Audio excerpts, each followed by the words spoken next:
we don't run too late till we announce the finalists, the champions, right? So, how are you guys? Very good. We are going to have a translation. Yes. My friend Pauline is going to help us today with that. Okay. So first, I want to say a few things for the competitors. Like one of the ways that I learn the most about roasting and coffee in general, it's watching and participating in competitions. Одна из самых главных вещей, как он научился жарить, это наблюдать и участвовать в чемпионатах. So I've learned a lot in this past week watching you guys compete.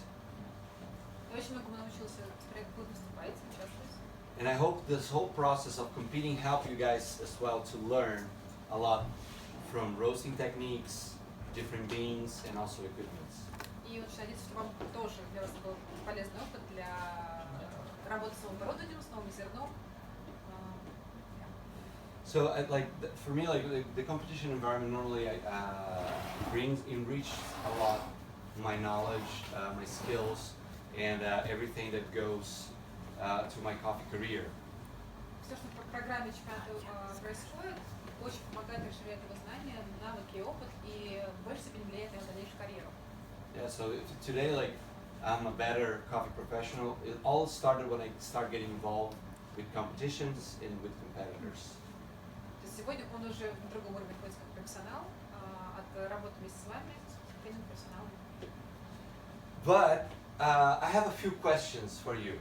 Но есть пару вопросов к вам. First question that I see that is more common here than anywhere else that I've been in the world. Common what? Like, it's something more common here than anywhere else in the world. Он нашел что-то общее, что отличает нас от всего мира.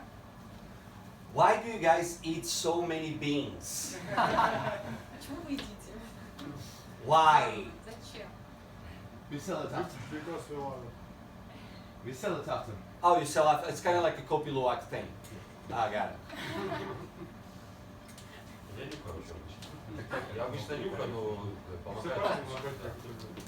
He smells just break to smell, and sometimes the taste also helps. But which way? Каким образом? Ломаю? Да, потом дальше. Да. Потом.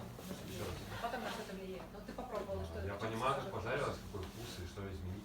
So when he eats it, he knows how he roasted Okay. and what to change in the profile afterwards. Wow, that's amazing skill. А на чемпионате, я, например, как делаю, если сразу пробую пиби и зерно, если отличается вкус или мне не нравится, я выбираю все пиби и сдаю уже как кваки. So if he found puree and he eats it and it tastes different from different, he will just peel them away. Okay. No, sometimes it's Okay, so, but let's think about like a big batch roast. Like if it's a 25 kilo roast. Первый капель для обжарщика это еда. So the first cupping for the roast is eating. No, it's not.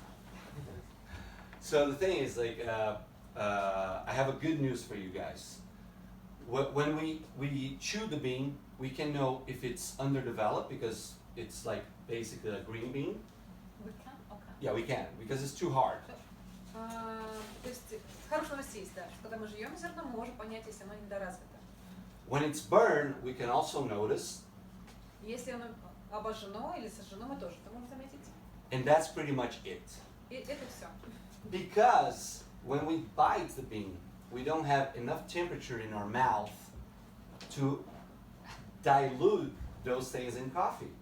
Потому что когда мы кусаем зерно, у нас нет температуры подходящей во рту, чтобы мы смогли выварить вещества, которые находятся в корне. Unless you keep sucking the bean for like an hour, Ну, может быть, если будете там разжевывать зерно в течение часа. then maybe we will have solubility enough to taste something. Может быть, вы сможете что-нибудь выжать из него. But you can understand the level of organic acid if you just bite the bean, and you understand that your beans underdeveloped or overdeveloped, and also you understand how much the part what you put on the beans from the enzymatic base, not from the caramelization and the roasting process, it's helped me a lot. I do. Yeah, but even the acids, Of a course few you have to acids you're understand gonna the only final taste. extract after you put a few water and in a certain temperature, Yeah. something that we don't have in our mouth. Of course.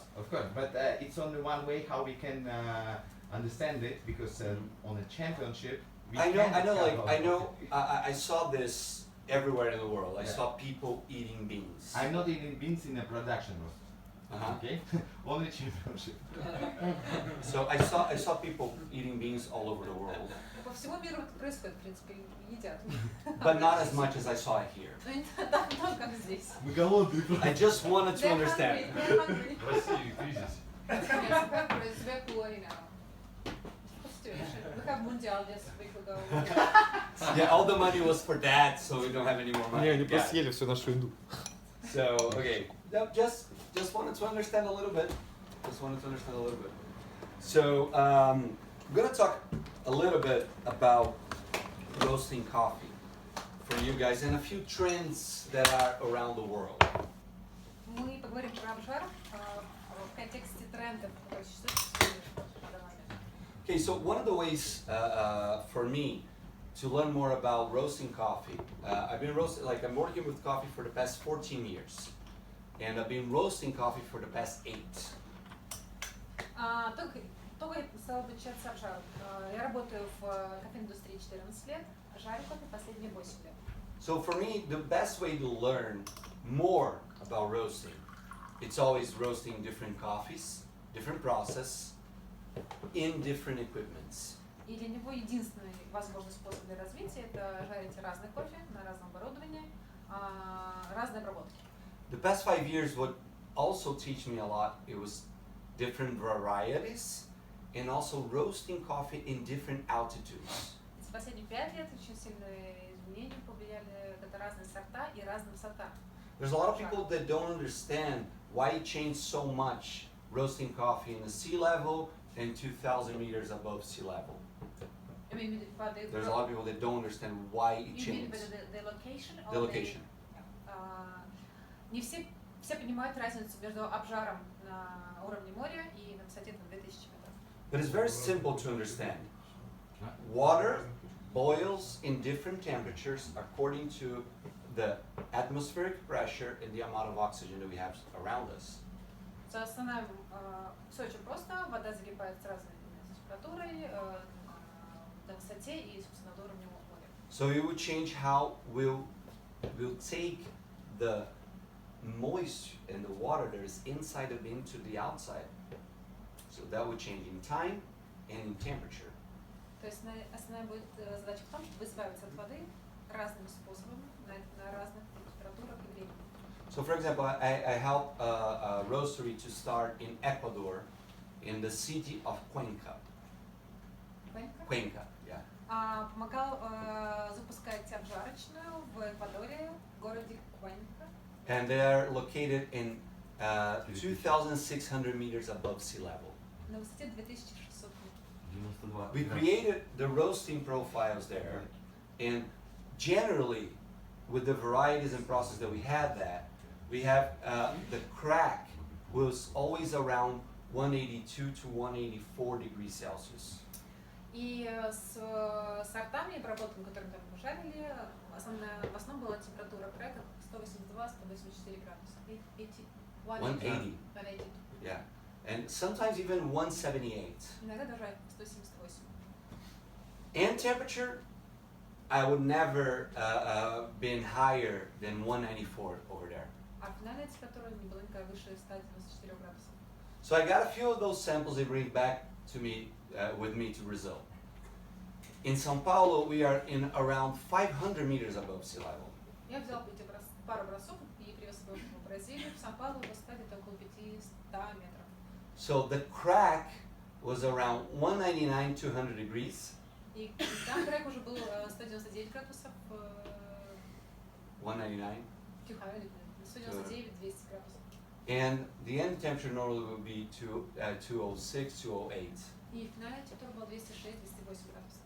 So I can find the same profile that we found in the farm. То есть, в принципе, нашел в итоге профайл, который совпадал с Эквадором и Бразилией. So that's another variable that I want you guys to think a little bit more about it. When you roast coffee, where are you roasting? What is the altitude? Еще один дополнительный переменная, которая влияет на ваш обжар. Где вы жарите, на какой высоте? It will help you guys a lot to when you creating a new roasting profile in a place that you've never been before. Это поможет создать профайлы в том месте, где вы никогда не были, никогда не жарили. Или возить с собой маленький лоринг, да? Huh? Can I take Lauren with you? Tiny. Oh yeah, sure, easy. So, 42,400. So from 40 days after harvest to 400 days after harvest. Let me ask you a question from you guys. What was the freshest coffee you ever roasted in continuous batches only? Not like, oh, I grab a sample and then I roast it. It was no. You have like bags of coffee that you roast continuously. What was the freshest you ever roasted? Какой кофе был самый свежий, с которым мы не просто работали на сэмпле, а именно на продакшене? Сколько было месяцев, лет? Лет. Like 1 month, 2 months, После харвеста или после 3 отдыха? months? After harvest, you mean? After harvest. 6 months. У меня был месяц. The One freshest. month. И ты прям в 1 течение month. какого-то периода жарил один и тот же кофе? Ну нет, только на чемпионат мы уже. So you developed only for the championship. Okay. No, but like no, I'm talking about in your daily routine and Ну, then ваш в обычной жизни. Like Usually it's healthier because 2 months after harvest you need to rest coffee and then deliver blah blah blah custom clearance and you receive. But sometimes it's happen like 3 months.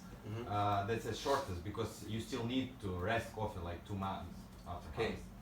Где вы говорите, что обычно не раньше 3 месяцев, потому что все равно это время требуется кофе отдохнуть. Ну, а каждый может поделиться? Что просто? Примерно 6 жар. yeah, okay.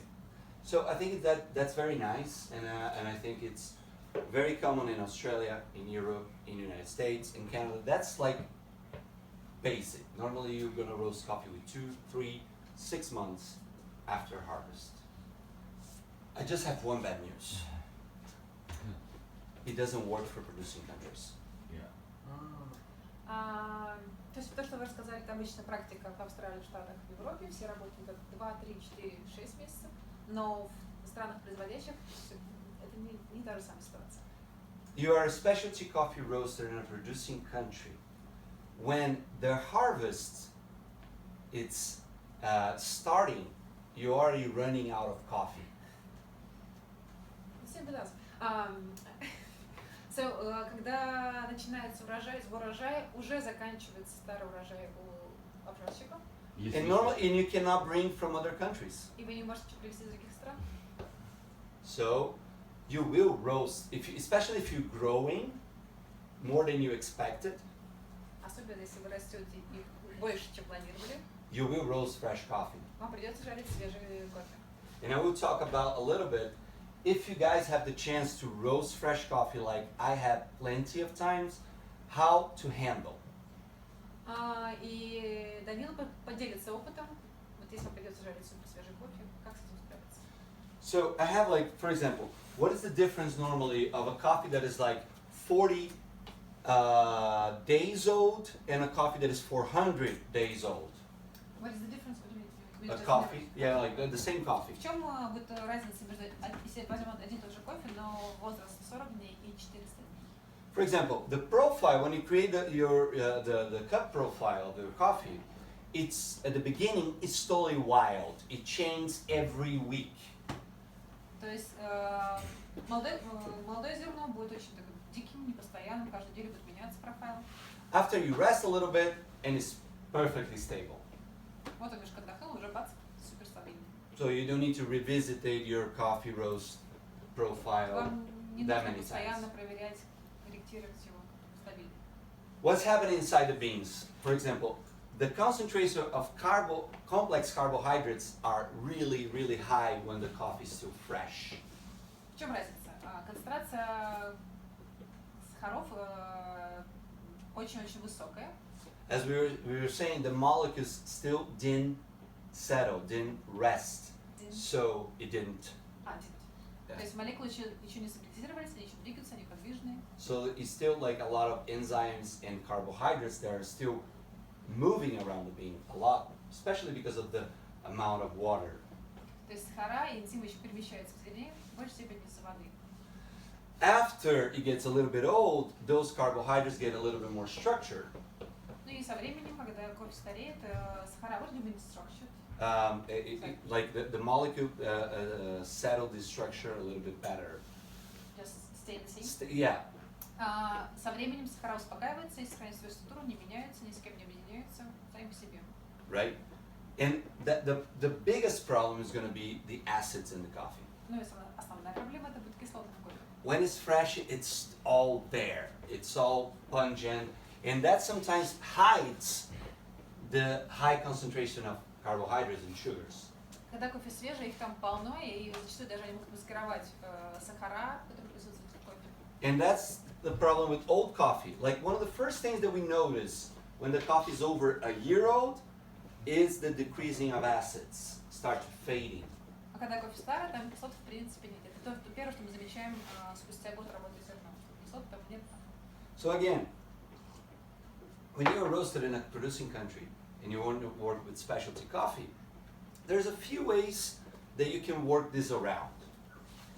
Not without a risk, though. То есть, будучи обжарщиком в стране производителей зерна, есть несколько вариантов, как с этим справиться. And you guys can use that if you ever have a problem with a very old coffee or very fresh И coffee. вы можете пользоваться этим трюком, если вы работаете с супер свежим зерном или с супер старым зерном. So, for example, when the coffee is too fresh, like this is like a broad idea of how to handle. Это прям такая общая Works идея. 90% of the time. Общий алгоритм, как работать с такой ситуацией, работает 90% случаев. Yeah. So, for example, what I do when I use a natural and I have like a very fresh one, I normally use a lower temperature at the beginning of the roast. I start with the lower temperature. То есть, когда я жарю натуральную обработку, как правило, начинаю с более низкой температуры. Why is that? The carbohydrates are really more in the surface of the bean and the acids as well, right? В чем причина? Потому что сахара и кислоты находятся на поверхности зерна. When I use a high temperature with a fresh roast, it's kind of like sealing the bean.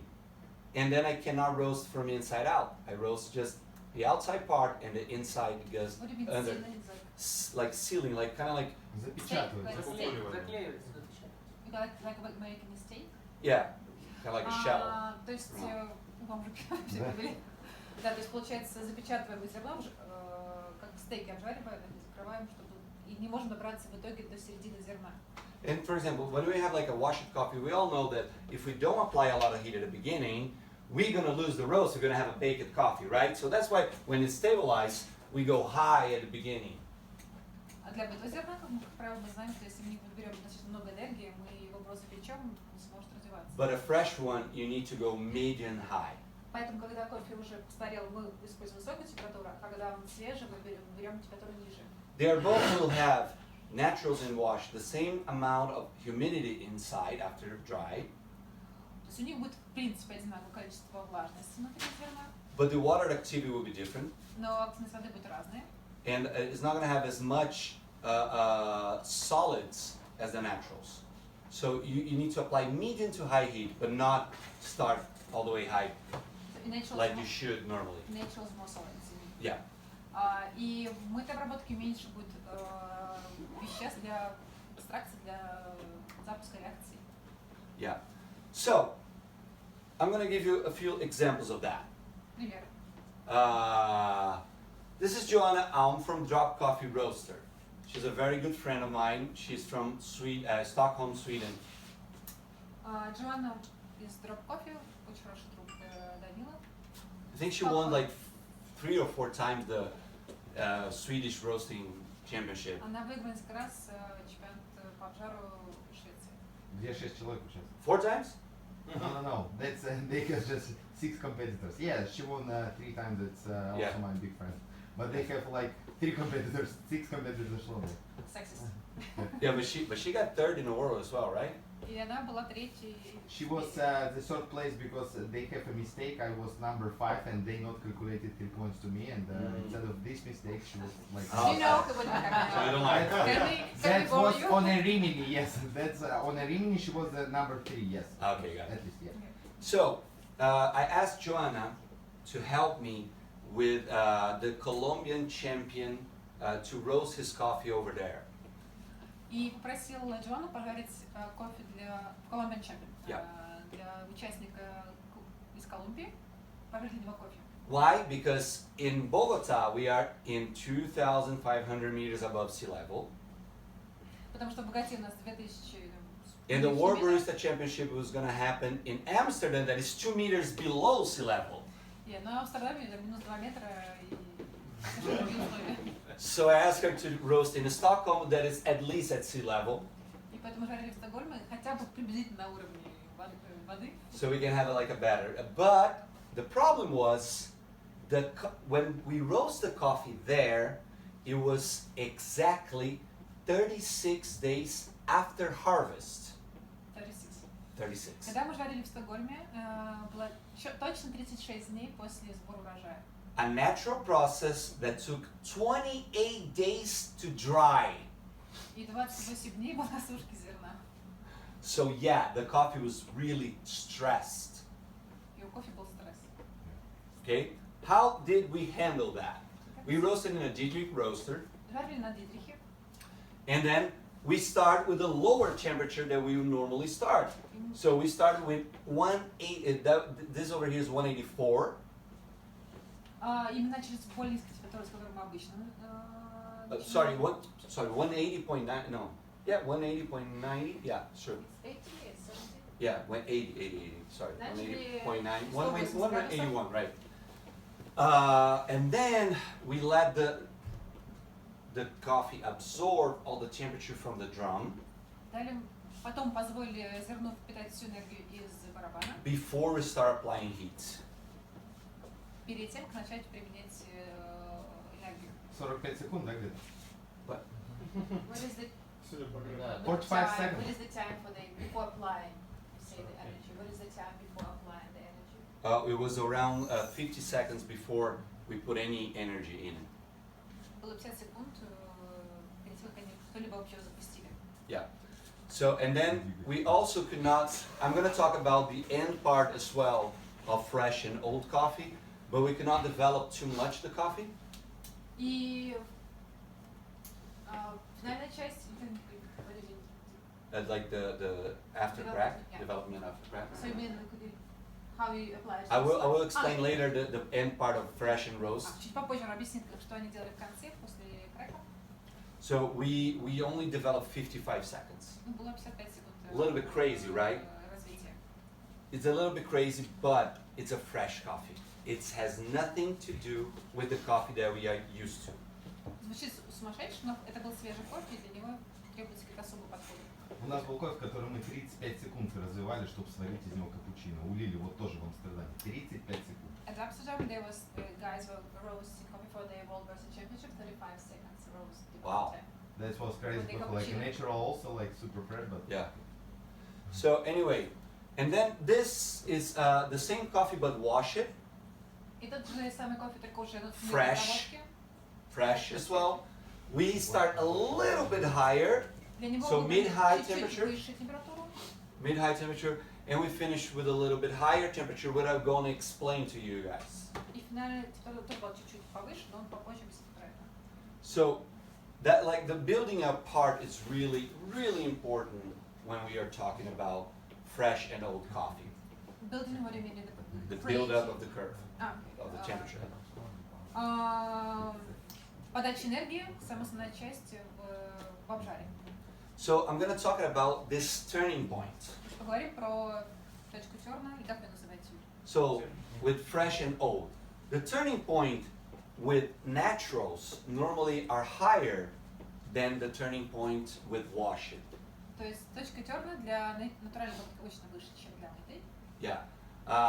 With old coffee, normally naturals, you cannot go too high. You need to go a little bit down, And wash coffee is like, it's just like apply, go.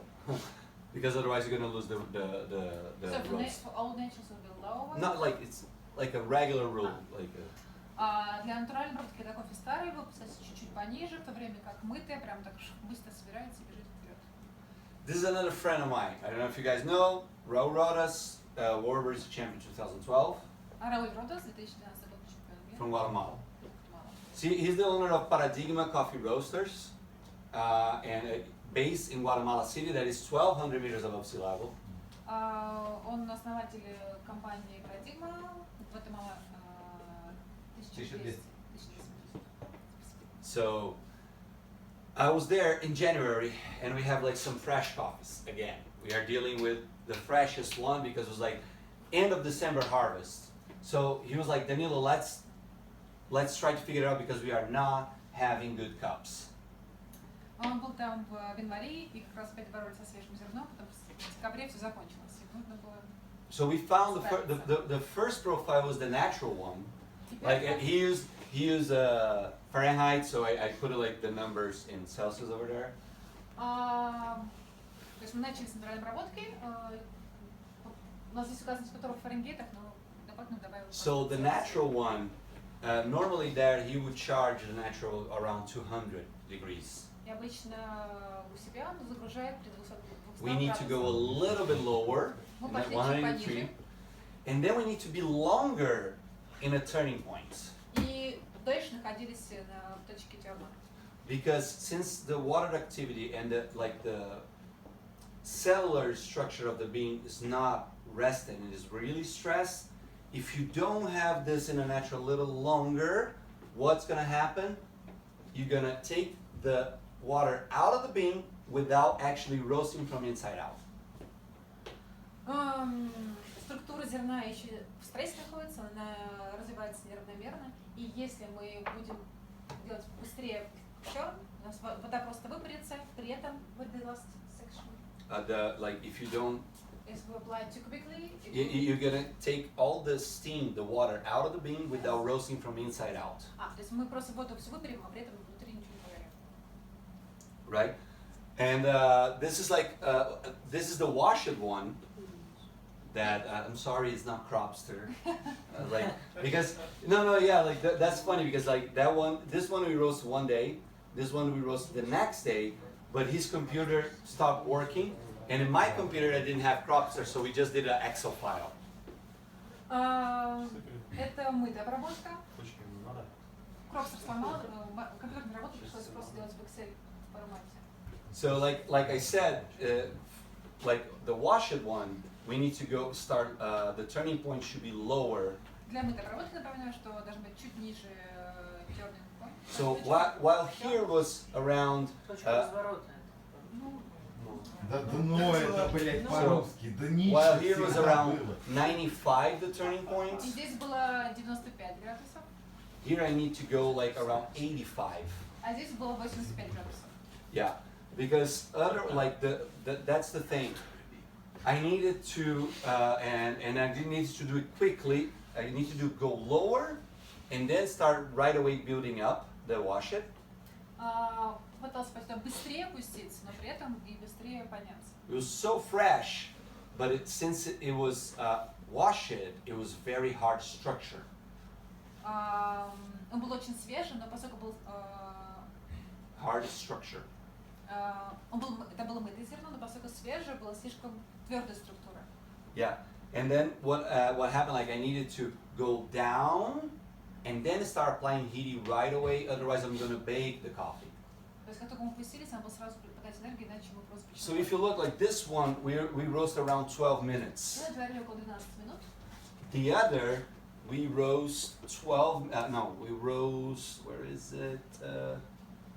No, it's more like it's more to the 10, like 11 minutes. А это где-то натурально около 11, мытое около 12. Yeah, but the building point here was longer than it was here. Точка терна, переход на точку терна при мытой обработке был быстрее, чем при сухой. This was higher than this was. Натуральная выше, мытая ниже. So all this help you when you're roasting a very, very fresh coffee. Это все, что вам может помочь, когда вы жарите супер свежий зерно. So yeah, like that's the team. Like we help the Swedish, and the Swedish help us. It was a pretty nice experience, and I learned a lot by roasting with a guy from a producing country and a girl from a non-producing country. И это была как командная работа, и с одной стороны помогали и шведам, и они помогали колумбийцам, и это было обучение обжара у обжарщика из производящей страны и у обжарщика, который работает в потребляющей стране. And that's very healthy, like to have experience from people from all over the world. It's where I've learned the most. Это был отличным именно опытом, то есть та возможность, когда вы больше всего учитесь. I have like a theory. There's several ways to roast a coffee properly. У него есть теория, как можно, есть несколько способов, как пожарить кофе правильно. Depends on the coffee, depends on your public, depends Зависит от on your кофе, customers. what do you mean with public? The customers. Зависит от зерна, зависит от ваших Depends on гостей, how you're gonna brew. способа заваривания. But there are also several ways to poorly roast the coffee. Но еще есть несколько способов, как плохо пожарить зерно. We should always thrive and seek to roast the best out of that bean. We should always thrive and seek to find the best out of that bean. Мы, конечно, должны все время биться, бороться до последнего, чтобы выжать лучшее из этого зерна. And there's something that it works for extraction and for roasting that I believe firmly. Extraction. And Есть связь между экстракцией и обжаром. it is impossible to grab a bad material and turn into a specialty just by roasting or extracting. Невозможно взять Impossible. плохое и превратить это в specialty Like, обжариванием или экстракцией. yeah. But it's really easy to grab a specialty coffee and turn into a bad one by roasting and extracting. Это очень легко сделать, взять specialty и превратить это в что-то плохое либо обжаром, либо экстракцией. That's So- what we do. So we always should keep that in mind when we are roasting, when we are extracting. То есть мы должны об этом думать, когда мы жарим и когда мы завариваем. So there's a few risks to do those techniques with fresh and old coffee. Есть несколько рисков. Там применяем технику для свежего зерна и для старого зерна. When we are talking about the start temperature with fresh coffee, there's a problem. If you apply that technique that I told you, like not that high, you can have a stale coffee. То есть, если вы будете применять эту технику, ниже температура, точка поворота, может появиться привкус старого кофе. Yeah, and if you go to high at the beginning, you can have that developed flavors because you're gonna roast outside and you're gonna roast inside. А если мы возьмем слишком высокую температуру, то у нас получится недоразвитый кофе, что поверхностно мы обжариваем, а внутри мы так набираем до середины. Exactly. Going the turning point too long could make your coffee be baked. At the end. Если мы зависим на точке терна, то у нас будет запеченное зерно. Turning up too fast might have some scorching. Сделаем слишком быстрый поворот и будет скорчен. With old coffees, the start temperature, if you go too low, we're gonna have baked, and too high, we're gonna have scorching because there's not a lot of organic material anymore. Для старого зерна, если мы пойдем слишком низко, мы сделаем запеченный, мы запекаем кофе. Если мы пойдем слишком быстро, мы его обожжем, потому что там веществ не осталось, и будет впитывать энергию слишком быстро. And the turn point, if we go high, like I said, we can overdevelop the coffee, and if we go low, we can go under. Если точка терна будет слишком высокая, то мы можем просто пережарить кофе, а если мы пережарить получить, а если будет слишком низко, то он будет недоразвитый. But I think like it's a very nice experience to roast fresh coffees. It's hard. It's not an easy job. Но это шикарный опыт для обжара свежего зерна. Это тяжело. But I think you can learn a lot about your roasting skills and how adaptable you can be. Здесь вы как раз познаете все свои навыки и насколько вы можете подстраиваться, менять технику. Roasting fresh coffee will teach you more about cupping and roasting techniques that any older coffee could ever teach you. А обжар свежего зерна вам очень поможет и в каппинге, в понимании каппинга, а старый кофе тоже поможет вам, обжар старого кофе также поможет вас учить жарить лучше. So I hear like there's a lot of people that say, oh, I don't like to roast naturals and I don't like to roast fresh coffee. They say that in a way that is natural is bad, fresh coffee is bad. То есть когда обжарщики говорят, ой, что я не люблю жарить натуральную обработку, не люблю жарить свежее зерно, звучит так, что я не люблю, что натуральная обработка это плохо, что свежее зерно это плохо. In my opinion, they just don't know yet, or don't want to learn how to roast both. То есть зачастую это просто они пока еще не умеют жарить правильно, либо пока еще не научились это делать правильно. So, please keep it in mind that always keep track of everything that happens during the roasting process. То есть просто напоминание, записывайте все, что происходит во время обжара. Be aware, especially with fresh coffees, about the thermostability because sometimes it's going to be wild. Обратите внимание во время обжара свежего зерна, термической стабильности, колбасит. But the main thing is try to make the best cup possible. Но основная цель, знаете, сделать самую лучшую чашку, которую возможно. With that in mind, you guys are going to be as good as you already are, and better and better and better. И при таком способе вы всегда будете все лучше и лучше и лучше с каждым днем. Спасибо. Thank you very much. Do we have the results? Bye, guys. See you.